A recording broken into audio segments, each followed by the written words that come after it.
السلام علیکم، میں عبدالستار، آپ الگ نیوز دیکھ رہے ہیں۔ طارق متین ہمارے ساتھ ہیں۔ بانی متحدہ قومی موومنٹ الطاف حسین صاحب جیت گئے اور شکست کھانی پڑ گئی ہے ایم کیو ایم پاکستان کو، اس پر بات کریں گے۔ لیکن اس سے پہلے آپ سے درخواست ہے چینل کو سبسکرائب کریں، سبسکرائب کرنے کے ساتھ ساتھ گھنٹی ضرور بجا دیجیے۔ انہوں نے مبارکباد دی ہے باقاعدہ۔ ٹھیک، دیکھیے متحدہ قومی موومنٹ جو تقریر تھی 22 اگست 2016 جس میں الطاف حسین نے نعرہ لگایا تھا پاکستان مرد آباد کا۔ اچھا، یہ وہ نعرہ تھا کہ میں بار بار یہ کہتا ہوں کہ الطاف حسین ایک سیاسی حقیقت ہے اور کراچی کی سب سے بڑی سیاسی حقیقت ہے، لیکن اس نعرے کے بعد ظاہر ہے کہ کوئی بھی الطاف حسین کی حمایت کیسے کر سکتا ہے؟ ٹھیک ہے، اب بھی اس کے باوجود بھی میں یہ کہتا ہوں کہ الطاف حسین کراچی کی سب سے بڑی سیاسی حقیقت ہے۔ بعد میں کراچی میں پاکستان تحریک انصاف جو ہے وہ سب سے بڑی سیاسی حقیقت بن گئی، لیکن الطاف حسین کچھ معروضی حالات کے بعد اس سے باہر ہوئے۔ اب بھی وہ جب بات کرتے ہیں تو وہاں سے وہ ایم کیو ایم کے قائد کے طور پر تو بات کرتے ہیں، لیکن ایسا لگتا ہے وہ ایک پولیٹیکل اینالسٹ کے طور پر پی ٹی آئی کے حق میں اکثر بات کرتے ہیں، اسٹیبلشمنٹ کے خلاف بات کرتے ہیں، تنقید کرتے ہیں، پاکستان کے معاملات پہ کمنٹری زیادہ کرتے ہوئے نظر آتے ہیں۔ جو ان کی جماعت ابھی اگر الطاف حسین کو اجازت دی جائے ٹیلی فونک خطاب کی تو زیادہ لوگ ہیلو کھل جائے اب یہ پوچھنے، تو میرا یہ خیال ہے کہ وہ اب بھی کراچی میں سب سے بڑی سیاسی حقیقت دوبارہ بن سکتے ہیں۔ اچھا، ایم کیو ایم پاکستان جو الگ ہوئی 22 اگست 2016، تو اس کے بعد اس سے پہلے جو ہے وہ یہ نہیں ہو رہا تھا ہمارے سامنے۔ اس کے بعد یہ چیز آئی کہ لندن میں، اور صرف لندن میں نہیں برطانیہ میں، اربوں روپے کی جائیدادیں، کچھ شاید 7 کے قریب پراپرٹیز کی بات ہو رہی تھی کہ یہ پراپرٹیز کس کی ہیں۔ کیس کر دیا ایم کیو ایم پاکستان نے کہ یہ ہماری ہیں۔ آپ کو یاد ہوگا ایک بیان تھا فیصل سبزواری صاحب کا کہ یہ پارٹی کے جو شہید کارکن ہیں ان کے ورثہ کی امانت ہیں، اور کچھ اس سے ملتا جلتا بیان دیا تھا۔ یہ ایم کیو ایم پاکستان کی پوزیشن ہے۔ ٹھیک ہے، تو کامران خان صاحب نے کہا تھا کہ بتائیں نا کہ یہ بنی کیسے ہیں، یہ پیسے آئے کہاں سے، یہ لندن میں جائیدادیں بنی کیسے ہیں۔ تو بہرحال یہ ابھی تک ہمارے سامنے نہیں آیا کہ یہ بنی کیسے، یہ پیسے وہاں گئے کیسے، یہ جائیدادیں وہاں خریدی کس کے پیسوں سے گئی۔ الطاف حسین کا کوئی کاروبار تو نہیں ہے۔ جماعت چندہ جمع کرتی تھی اگر، اور M Q M international secretariat وہ بھیجا جاتا تھا، وہاں چیزیں ہوتی تھیں، تو کیا یہ اس پیسے سے خریدی گئی ہیں؟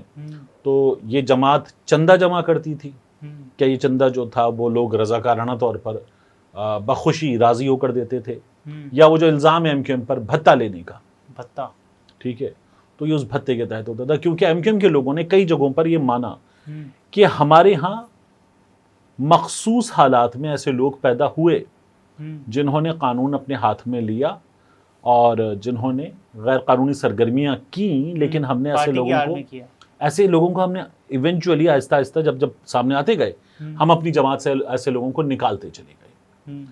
اب اگر یہ وہ پیسے ہیں، ٹھیک ہے، تو وہ جو پیسے ہیں ان پیسوں کے ساتھ پھر الطاف حسین کیسے جیت گئے ہیں وہ پیسے؟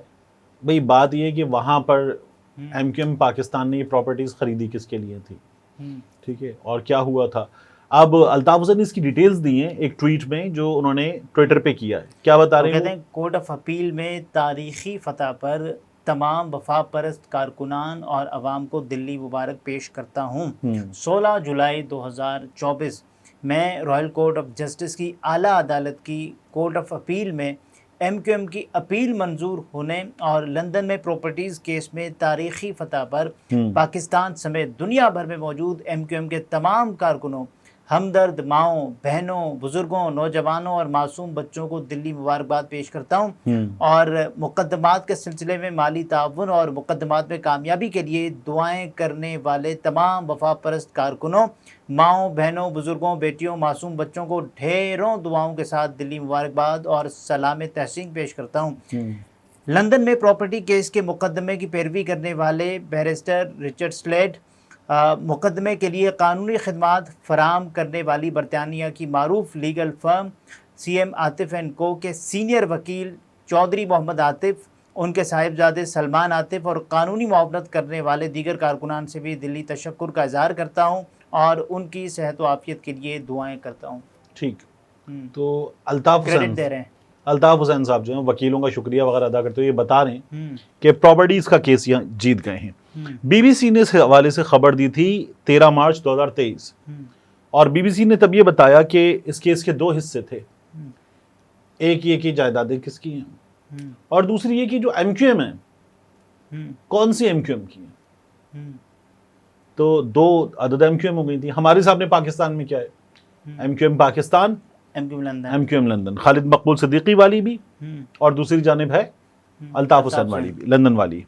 تو حسین عسکری صاحب نے یہ خبر دی تھی، اور انہوں نے بتایا کہ ہائی کورٹ نے اپنے فیصلے میں کہا کہ متحدہ قومی موومنٹ پاکستان والی یہی اصل ایم کیو ایم ہے، ٹھیک ہے، اور ایم کیو ایم ٹرسٹ کی تمام جائیدادوں اور پراپرٹیز کی مالک اور جائز حقدار beneficiary owner M Q M Pakistan ہے۔ یہ فیصلہ دیا گیا تھا۔ اب وہ یہ بتاتے ہیں کہ یہ مقدمہ 2 اسٹیجز پر تھا۔ پہلے مرحلے میں یہ طے کیا جانا تھا کہ اصل ایم کیو ایم جو ہے وہ کون سی ہے۔ تو ایم کیو ایم نے 2 چیزیں جیتی تھی، جائیدادیں جیتی اور یہ جیتا کہ ایم کیو ایم تو ہم ہیں، اصل ایم کیو ایم، ٹھیک ہے۔ فیصلے میں کہا گیا کہ 2015 کے آئین کو، اب 2015 میں جو 22 اگست ہے وہ نہیں ہوا تھا، ٹھیک ہے، تو 2015 کے آئین کو ایم کیو ایم نے پارٹی کے آئین کے طور پر نہیں اپنایا تھا۔ عدالت نے کہا کہ الطاف حسین 23 اگست 2016 کو پارٹی چھوڑ گئے تھے اور کبھی واپس نہیں آئے۔ چھوڑے تو نہیں تھے، 23 اگست 2016 کو پارٹی چھوڑ گئے تھے، یہ عدالت نے فیصلہ دیا، اور کبھی واپس نہیں آئے۔ فیصلے میں کہا گیا کہ ڈیفینڈنٹ نمبر 1 الطاف حسین نے 21 ستمبر یا 14 اکتوبر کو جو جماعت بنائی تھی، جس کا نام انہوں نے وہی نام رکھا، متحدہ قومی موومنٹ، وہ ایک علیحدہ جماعت ہے، وہ ایک نئی جماعت ہے۔ صحیح۔ یہ جو پاکستان کے ایم کیو ایم والے ہیں، 22 اگست ہو گئی، تقریر ہو گئی، اس کے بعد یہ یہاں مدینہ سٹی مال کے پاس جو اوپر اے آر وائی کا دفتر تھا، یہاں پر حملہ ہو گیا، کچھ لوگ پہنچے، انہوں نے پہنچ کے اے آر وائی کو سبق سکھانے کے لیے الطاف حسین کے حکم پر یہ کیا۔ کچھ لوگ سما پہنچے، سما اچھا خاصا دور تھا، یعنی اس جگہ سے آئے چندری گڑھ روڈ وغیرہ سب سما، کچھ لوگ سما پہنچے، اور سما پہنچ کر انہوں نے سما کو بھی سبق سکھایا، سما کے نیوز روم میں گھسے، نعرے آرے لگائے، کچھ 2-4 چیزیں توڑی تھیں۔ اے آر وائی بالکل ساتھ تھا، پریس کلب سے نکلے تو بالکل مدینہ سٹی مال ساتھ ہے، جو پریس کلب چوک ہے اس کے کونے پر اے آر وائی والی بلڈنگ ہے کراچی میں، ایک اے آر وائی سائٹ میں، ایک یہ ہے شہر کے درمیان والا۔ تو یہ ہوا، اور اس کے بعد 23 کو یعنی فاروق ستار صاحب، وہ جو ٹھاکر صاحب لے گئے تھے یہاں سے پکڑ کے، عامر لیاقت صاحب، کچھ دیگر لوگ، یہ سب گئے، واپس آئے، اور انہوں نے آ کر اعلان کیا کہ ہم نے اس نعرے سے الطاف حسین سے دوری کا، علیحدگی کا اعلان کر دیا۔ ایونچولی مزید لوگوں نے کیا اور یہ سب علیحدہ ہو گئے تھے۔ پھر علیحدہ ہونے کے بعد بھی یہ لوگ کسی نہ کسی حد تک الطاف حسین صاحب کی بات کر رہے ہوتے ہیں کبھی کبھی۔ اب تو یہ جو لوگ کھلے انداز میں نہیں کرتے، لیکن اب یہ لوگ جو بات کرتے ہیں، مثال کے طور پہ میں نام لوں فاروق ستار اور خالد مقبول صدیقی کا، تو وہ کہتے ہیں ہم چھوڑ چکے، اب وہ اس طرح کی بات کرتے ہیں۔ درمیان میں ہمارے سامنے آئے تھے مصطفیٰ کمال صاحب، انہوں نے تو الطاف حسین صاحب کو بالکل ہی نا کہ وہ ایسے پڑا رہتا ہے، اس حالت میں ہوتا ہے، یوں کرتا ہے، بات ٹب بھرا ہوتا ہے مشروب کے ساتھ اور وہ بات ٹب میں اتر جاتا ہے وغیرہ۔ اچھا، اس ایم کیو ایم کے ساتھ تو لوگ ہیں نہیں ہیں، M Q M Pakistan, M Q M Pakistan کے ساتھ لوگ ہیں، لیکن کم ہوتے چلے جا رہے ہیں۔ جب یہ بنی تھی تب تھے، اور پھر کم ہوتے چلے جا رہے ہیں۔ اب دیکھیے ایک اور چیز آئی ہمارے سامنے، عدالت نے یہ بتایا، اور ایم کیو ایم کی تمام جائیدادوں اور پراپرٹیز کی جائز حقدار بینیفیشری ہے ایم کیو ایم پاکستان، کیونکہ پہلے سے جائیدادیں پہلے سے تھیں، ایم کیو ایم پاکستان پہلے سے تھی، الطاف حسین نے ایم کیو ایم لندن الگ بنائی تھی۔ تو اور ایک پراپرٹی بیچ بھی دی گئی تھی، یہ تھی 35 بروکس فیلڈ ایونیو۔ اس سے جو جائیدادیں ہیں ان کی بھی مالک ایم کیو ایم ہے، اور اس سے جو رقم حاصل ہوئی تھی ایک جائیداد کو بیچ کر، اس کی مالک بھی ایم کیو ایم ہے۔ امین الحق صاحب جو وزیر آئی ٹی وغیرہ رہے تھے وہ، ندیم نصرت صاحب امریکہ چلے گئے، الطاف حسین سے دور ہو گئے تھے وہ، ڈاکٹر فاروق ستار، وسیم اختر، یہ لوگ مدعی۔ اب ایک چیز دیکھیے، جب یہ ہوا تھا نا، اس وقت کی بات کر رہا ہوں میں آپ سے، جب ایم کیو ایم پاکستان کے حق میں فیصلہ آیا تھا، میں نے تب بھی یہ بات کی تھی۔ ندیم نصرت صاحب ایک علیحدہ اینٹی، کراچی کی آواز، کراچی کے مسائل پر ایک چیز بن گئی۔ خالد مقبول صدیقی صاحب ایک علیحدہ اینٹی بنی تھی انیشلی، بہادر آباد والی ایم کیو ایم۔ صحیح ہے۔ اچھا، امین الحق صاحب وہیں پر تھے، امین الحق صاحب اس میں فریق تھے اس کیس میں. جو فاروق ستار صاحب ہیں وہ M Q M P I B ہو گئی تھی نا, پی آئی بی والی ایم کیو ایم تھی, تو بہادر آباد والی الگ تھی, پی آئی بی والی الگ تھی, مصطفیٰ کمال الگ تھے. اور اس وقت جب یہ فیصلہ آیا تھا تو مصطفیٰ کمال صاحب کہتے ہیں یہ کیسے لوگ ہیں, یہ لوگ یہ کریں گے, یہ تو اپنے قائد کے ساتھ بھی یہ وفا نہیں کر رہی اس سے, یہ دیکھو یہ کیا کر رہے ہیں.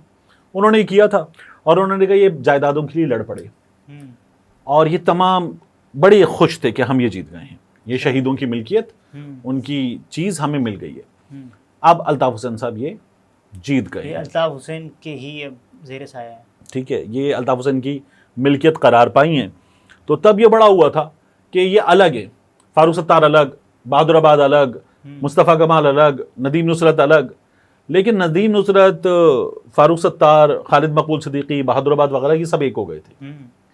اس میں جائیدادوں کی لیک ہونے میں کوئی پرابلم نہیں تھی. اچھا, اب یہ ایونچولی ایک بھی ہو چکے ہیں, تو اب یہ جو تمام لوگ ہیں یہ ان کی مشترکہ ہار ہے.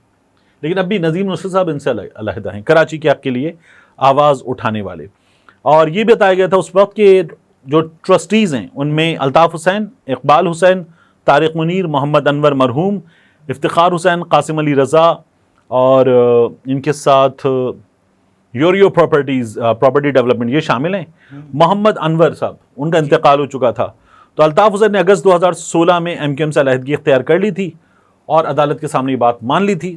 تو الطاف حسین جو ہیں وہ ان جائیدادوں کے حقدار نہیں. پہلا مرحلہ آپ نے بتایا. دوسرا مرحلہ جس میں ایم کیو ایم پاکستان کے وکلاء عدالت سے درخواست کریں گے کہ ٹرسٹ میں شامل موجودہ ٹرسٹیز کے ناموں کو خارج کیا جانا چاہیے, کیونکہ بینیفیشری کو یہ حق حاصل ہے کہ وہ موجودہ ٹرسٹیز کے ناموں کو نکال کر نئے نام شامل کریں. موجودہ ٹرسٹیز میں الطاف حسین, اقبال حسین, طارق میر, محمد انور مرحوم اور افتخار حسین, قاسم علی رضا اور یوریو. اب تو ایک ہی یعنی بچے الطاف حسین صاحب. تو اب ان کی جائیدادیں ہیں یہ. لیکن الطاف حسین صاحب کے ساتھ ابھی بھی کیا نام ہے ان کا, 2-4 لوگ ہیں نا ابھی بھی. مصطفیٰ عزیز آبادی صاحب ہیں, کراچی میں قمر خالد یونس صاحب ابھی بھی الطاف حسین صاحب کے ساتھ ہیں. تو کچھ لوگ ہیں جو الطاف حسین صاحب کے ساتھ اب بھی ہیں. اور الطاف حسین صاحب جو ہیں واپسی ہو سکتی ہے الطاف حسین کی. اچھا, میں تو پراپرٹیز کی بات کر رہا تھا, آپ پاکستان میں ان کی پاکستان کی پالیٹکس میں واپسی کی بات کر رہے ہیں. مجھے نہیں لگتا کہ الطاف حسین صاحب کی واپسی پاکستان کی پالیٹکس میں ہو پائے گی. ہونی چاہیے کہ میں جواب نہیں دے رہا ہوں, آپ سے کہہ رہا ہوں ہو پائے گی یا نہیں ہو پائے گی. اس سوال کی اگر بات کریں تو مجھے نہیں لگتا, کیونکہ پاکستان میں ہماری ایک ہوتے ہیں اصطلاح استعمال ہوتی ہے فیصلہ ساز. تو پاکستان میں فیصلہ ساز جو ہیں وہ یہ فیصلہ کر چکے ہیں کہ ایک الطاف حسین جو ہیں ان کی واپسی نہیں ہو سکتی. اب اس کے ساتھ ایک اور چیز ہے, یہ تو بہت سے لوگ کہتے ہیں کہ عمران خان کے بارے میں بھی فیصلہ کر لیا گیا, نواز شریف کے بارے میں بھی یہی فیصلہ کیا گیا تھا کہ نواز شریف کی واپسی نہیں ہو سکتی, پی ایم ایل این واپس آ سکتی ہے. تو پی ٹی آئی جو ہے وہ واپس آ سکتی ہے, عمران خان کی واپسی نہیں ہو سکتی. یہی اسی طرح کی بات ہو سکتی ہے. ٹھیک ہے, تو یہ ہوتا ہے. -1 کی اصطلاح الطاف حسین سے آئی تھی, الطاف حسین سے آئی تھی. اب کیا یہ جو میں آپ سے کہہ رہا ہوں معروضی حالات ہیں, کیا یہی آئیڈیلسٹک پوزیشن ہے, کیا یہی ہونا چاہیے؟ تو نہیں. دیکھیے, سیاستدان کے مائنس ہونے کا فیصلہ ظاہر ہے کہ عوام کرتے ہیں, ٹھیک ہے, ان کو کرنا چاہیے. کیا غیر سیاسی ادارہ جو ہم کہتے ہیں فیصلہ ساز, کیا یہ فیصلہ کر سکتا ہے؟ تو ظاہر ہے کہ ان کے کرنے کا فیصلہ نہیں ہے. پاکستان کی سیکیورٹی اسٹیبلشمنٹ یہ ان کے کرنے کا فیصلہ نہیں ہے, بٹ وہ یہ فیصلہ کرتے ہیں. اور یہ باقاعدہ طور پر بہت سے لوگ پھر یہ بتاتے ہیں کہ انہوں نے فیصلہ کر لیا کہ یہ نہیں ہوگا. الطاف حسین کے معاملے میں یہ کہتا ہوں کہ نہیں ہو پائے گا. عمران خان صاحب کے معاملے میں یہ کہتا ہوں کہ یہ ہو سکتا ہے, کیونکہ الطاف حسین گراؤنڈ پر نہیں ہے. عمران خان تو اب بھی پاکستان میں ہے, اور اس کے بعد ان پر پابندی تو نہیں لگی. ان کی جماعت پر لگانے کی باتیں ہو رہی ہیں, لیکن لوگ ان کے ساتھ ہیں اب بھی. تو عمران خان صاحب کے ساتھ پاکستان میں سب سے مقبول لیڈر جماعت بھی ہے, لوگ ان کے ساتھ ہیں, ان کی جماعت کی صوبے میں حکومت ہے. تو ان کی جماعت کے لیے کمپلیٹ نو نہیں ہے, ان کے لیے ہے, یہ ہے. تو یہ بدل سکتا ہے. میاں نواز شریف صاحب کے معاملے میں ہوا تھا, ختم, پاکستان بھی واپس نہیں آ سکتے وغیرہ وغیرہ, یہ تمام چیزیں ہوئی تھیں. پاکستان واپسی ہو گئی ہے, ان کے بھائی کی جماعت کی حکومت ہے. اب ان کی جماعت کے لوگ ابتدا میں کہہ رہے تھے کہ یہ نواز شریف کی حکومت تو نہیں ہے, نواز شریف کو تو وزیر اعظم نہیں بنایا، سادہ اکثریت نہیں دی، وغیرہ وغیرہ. اور وہ سب کیا کہتے ہیں؟ رانا ثناءاللہ صاحب، یہ نواز شریف کی حکومت ہے، فیصلے نواز شریف کر رہا ہے. عرفان صدیقی صاحب کہتے ہیں کہ دیکھیے جب آپ مجھے پروگرام میں بلاتے ہیں، مجھے بٹھاتے ہیں سامنے، تو آپ کہتے ہیں نواز شریف، تو آپ نواز شریف ہی ڈسکس ہو رہا ہے. وہ یہ باتیں کرتے ہیں، تو آہستہ آہستہ نواز شریف کو وہ واپس ریلیونٹ بنانے کی کوشش کر رہے ہیں. اچھا، یہ مسلم لیگ نون کے لوگوں کی کوشش ہے. عمران خان کے معاملے میں سب سے بڑی حقیقت یہ ہے کہ لوگ عمران خان کو، جماعت کے لوگ تو کئی دفعہ پیچھے ہٹ بھی جاتے ہیں، لوگ عمران خان کو ریلیونٹ بنانے کی کوشش لوگوں کر رہے ہیں. نے ووٹ ہی عمران خان کے نام پر دیا ہے. تو مجھے لگتا ہے کہ یہ بہت زیادہ میٹر کر سکتا ہے ہماری پالیٹکس میں. اور کوئی بھی چیز حرف آخر نہیں ہوتی پالیٹکس کو چھوڑی، کسی بھی معاملے میں. ظاہر ہے تو دنیا ایک بدلتی ہوئی چیز ہے، چلتی ہوئی چیز ہے، وقت کا دھارا بہہ رہا ہے، وہ تو وہ بدل جاتی ہیں چیزیں، ہو بھی جاتی ہیں. تو کچھ بھی کبھی بھی ہو سکتا ہے، اس میں ہو گیا ہے. الطاف حسین جیت گئے ہیں کیس، ہو سکتا ہے، تو آگے بھی بہت کچھ ہو سکتا ہے. یہ طارق متین تھے، گفتگو آپ نے ملاحظہ فرمائی. اجازت دیجیے، اللہ حافظ.